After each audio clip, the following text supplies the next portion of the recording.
I would really appreciate some relationship advice on a delicate financial issue which has come up in a relationship I have with my girlfriend.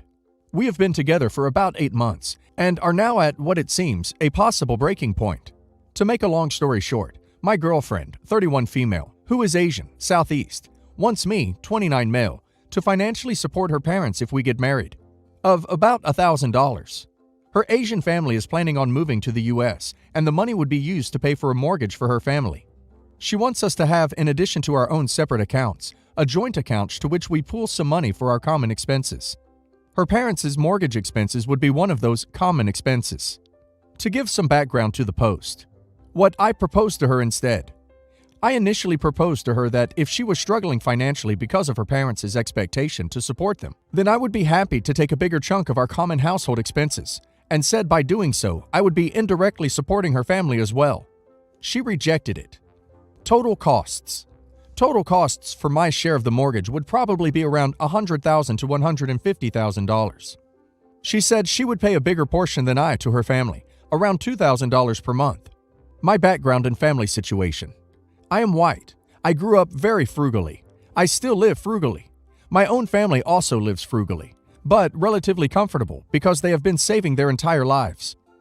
I would probably need to support my family financially to some minor degree in the near future, maybe $200 to $300 per month. Where I come from, family and relationships are very independent. Parents support children up until 18, but rarely afterwards, and children almost never support their parents, who have usually saved for their retirement. Her background and family situation. She grew up in Southeast Asia and moved to the US some years ago and is now a US citizen. Her entire family now wants to move to the US too. She has siblings, but none of them are likely to be in a position to support her parents. She has therefore a huge internal responsibility towards her parents. Her parents are not frugal in their spending habits and would most likely want a rather nice house. Her family is far from careful in handling things, are not used to living in modern houses, and I am honestly skeptical if the house would maintain its standard after them living there. To put it differently, it is a financial risk. Her reason for wanting financial support. She said that she wants me to show that I can support her and care for her burdens, as her family expects her support. She said this is a deal breaker. It is a requirement. I have asked her to reconsider and try to find a compromise. She said she is already compromised by the fact that she would pay her family more than I do. Money we expect to earn. We are still students, but will both probably earn quite a lot of money annually. I got a job secured. She doesn't. So even if I would pay $1,000 to her family every month, I would struggle financially, but would obviously have less for future savings and potential own children. She would most likely be earning more money than I and could pay for all her family's expenses herself without struggling financially. But as I mentioned above, her requirement is more symbolic than actual. I really love my girlfriend and otherwise have no hesitation about our relationship. I really like her family as well, but it does not feel comfortable that I will be expected to support them financially, especially when my own family continues to live frugally. It feels like I would be prioritizing her family in front of my own, and also our future children. I am also uncomfortable with the fact that I would have zero control over how this money is spent. Her parents are outside my zone of responsibility. I am sure that I am not alone with facing this culture clash. Would be grateful for any advice, especially from people in interracial relationships or who knows people in similar situations. Update, 13 August.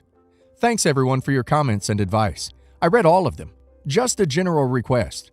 Please be kind. Do not call her names. Remember that she is asking this because she is feeling significantly pressured herself. She basically wants me to recognize her burden and feel that I support her. It strongly leans towards that I would not agree to supporting her family financially at all. She needs to be able to compromise, and she is not so far. At most, maybe I would consider supporting them with $200 per month.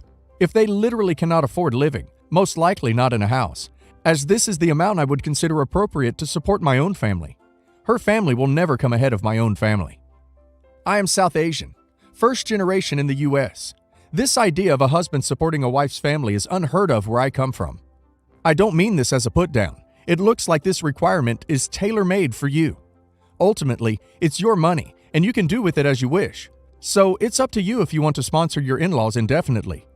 The larger red flag is that both of you were raised with different views about money, how to use it, etc. This can be a major and ongoing source of friction. As an Asian in an Asian country, please don't let yourself become her bank account. She's taking advantage of you. I swear to you that you'd be better in the future if you don't give her what she wants. Also, there are parents in Asia that think their kids owe them for bringing them into the world. I think this is what she is feeling, that she is ready to give her parents many things because she thinks she owes them that. My husband confessed to having an affair with my best friend, maid of honor, 9 years after it happened. Our marriage was crap when the affair occurred, around our 3rd year, and I'm actually surprised we made it through. Our relationship drastically improved around our 4th and 5th year of marriage, and this also coincided with the best friend moving away. So, fast forward to when he confesses. He took full responsibility and knew I'd likely leave him. After time, I decided to focus on our good years instead of what happened 9 years ago. Husband agreed he was on the hook for the emotional trauma this has caused. He encouraged me to check his phone often. Basically, he stepped up to do what it took to keep me. The reason he confessed so far down the road was best friend had returned and was trying to get with him, and he wasn't having it. So when I found out and the bomb dropped, she decided if she couldn't have him, she'd seduce my brother-in-law, who is not the most stable person, and he ran off and married her. We refused any contact as long as she was around. My mother-in-law sides with us. I've explained to brother-in-law that having her brought up or around is traumatic for me because she never apologized, and she attempted to have a second affair with my husband. She was my closest friend, and I loved her like a sister, yet she had no problem betraying me. Brother-in-law cannot manage these boundaries and actually gave her our new address and let her send me a Christmas card which I received in the mail. How do I get the point across that we want nothing to do with her? Brother-in-law knew about the affair and still married her, so it's not my problem if he stuck himself in the middle. I'm just lost on how to make this end, so I'm not in constant anxiety. Edit. I have mailed back the card, return to sender. Brother-in-law understands. He just doesn't want to listen. It's time to start enforcing boundaries with him, meaning OP needs to go no contact, low contact with him. I, 29 female, moved to the US 7 years ago as a grad school student from Indonesia. I met my boyfriend, 30 male, a few months after I moved, and we've been together ever since. My boyfriend is a US citizen. After I graduated, we had a serious discussion about where our relationship was headed. I made it very clear that I wanted to eventually get married and have children. My boyfriend echoed the sentiments. I remember asking him if he saw that happening with me, because I didn't want to be in a relationship with no future. He told me he loved me, and that we were definitely headed in that direction. As of last week, we've been dating for 7 years. We've occasionally talked about marriage, but we were both busy with our respective careers, so the timing didn't seem quite right. However, recently my company announced that there's a chance that my department's work will be outsourced. I'm on an H-1B visa, temporary worker, so this means that I need to start looking for a job ASAP if I want to continue staying in the US. Last week during our anniversary, I brought this up. I asked him if he thought it was the right time to think about getting married, as that will also help with sorting out my visa issues. He looked like he was about to vomit. After much prodding, he confessed that he wasn't planning on us getting married before I was able to get a green card, permanent resident, in the US. I was incredibly confused because he'd never mentioned this before. His reason was that he didn't want to be used as a visa mule, his words, not mine, by me, and that he wanted to make sure that I married him because I loved him, and not because it was a ticket to getting to stay in the US, which can only happen when I get a green card. It took me a while to process what he said, and I asked him if he'd be okay to move to Indonesia with me, which he wasn't. I did not react well, and ended up leaving because I couldn't deal with what just happened. I am still in disbelief. I started dating him because he was the kindest, most thoughtful, and generous man I'd met. I now feel like I wasted 7 years. While the visa issues are certainly a problem, I did not date him with the intention of making him my safety net. I cannot believe that even after nearly a decade together, he doesn't know what kind of person I am. I feel like this relationship is possibly over, and it hurts. It hurts so much. That's really a messed up thing for him to do. If it's not clear to him after 7 years that you love him, then there's something wrong on his end. Immigrant status should not matter. It doesn't define you. Seriously, if you were using him, wouldn't you have pushed for marriage much sooner? Like right after you graduated?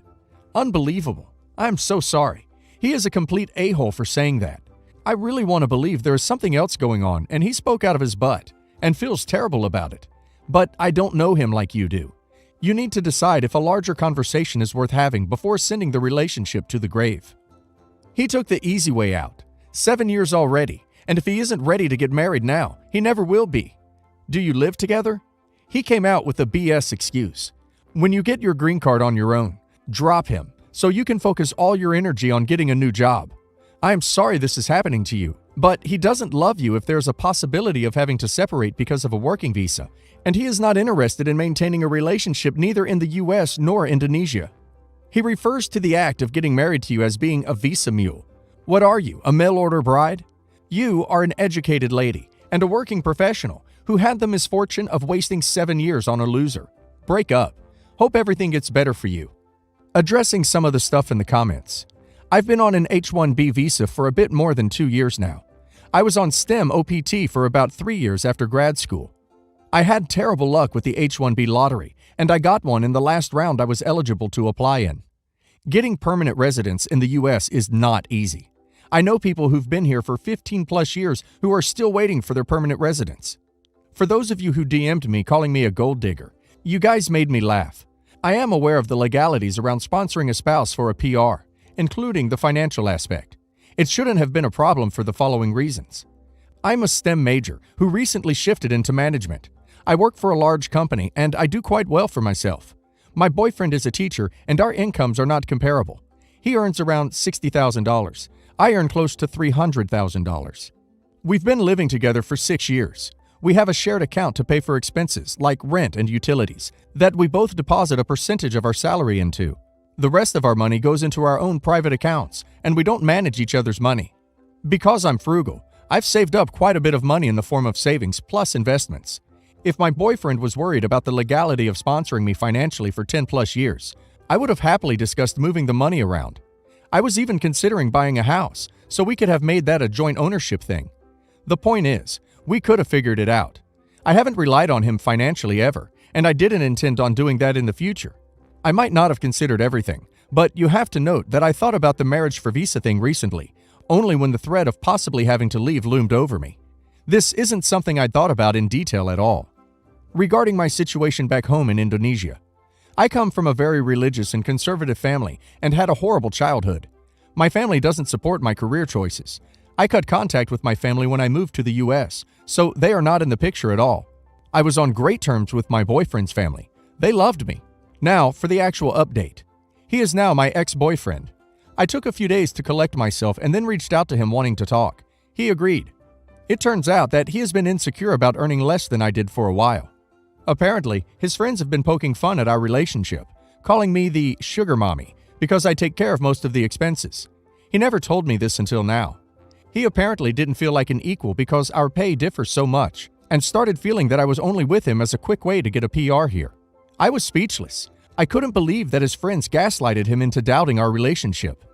I reminded him how he had supported me when I was in grad school, like getting me groceries when I had little money to spare, allowing me to stay with him rent-free in my last year of grad school to help me minimize expenses so I didn't have to take out a loan, letting me use his car when I was attending interviews. I told him that he did them because he loved me, and me taking on the majority of the household expenses since I started working is my way of paying him back for all the things he did for me back then. He said that he gets what I'm saying, but also that he didn't expect me to start earning more than him straight off the bat. I asked if there was any chance he'd consider going to couples therapy, like some of you had suggested, and he declined because he didn't think he was being unreasonable. He said that he wanted to be the provider in a relationship, and that he didn't feel like one in ours. So there's no going back from this unless I quit my job and found another that paid substantially less, which isn't going to happen. Well, long story short, we broke up. His family is in disbelief. They were hoping that he would propose soon. I've moved into an Airbnb for now. A little bit of good news to end this update with. My company offered me a similar role in a different department. However, this is based out of France, and there's a small decrease in pay. I've always dreamed about living in Europe, and I've accepted this offer. I've signed the relocation agreement, and I'll move there in the next 8 to 12 weeks. Imagine conning yourself out of a happy relationship with a partner who loves you and allows you to be better off financially because your friends tease you about not earning the most. Why on earth would you not be overjoyed at the possibility of a happy relationship, plus the bonus of living way above what your means would have been without your partner? I'm so glad this has turned into a positive for you, OP, and I hope Europe treats you well.